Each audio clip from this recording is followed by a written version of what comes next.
With the walls complete and the roof purlins fitted, it's now time to start laying the individual tongue and groove roof boards. When working on the roof boards, you must use a step ladder rather than a ladder that leans against the building to avoid throwing the building out of alignment.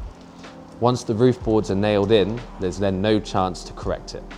When laying the roof boards, make sure the tongue is pointing to the other side of the roof from the point you start. On an apex building like this, the kit will arrive with pre-cut roof boards to the exact size required. You'll have 2 runs of roof boards, 1 on each side of the pitched roof.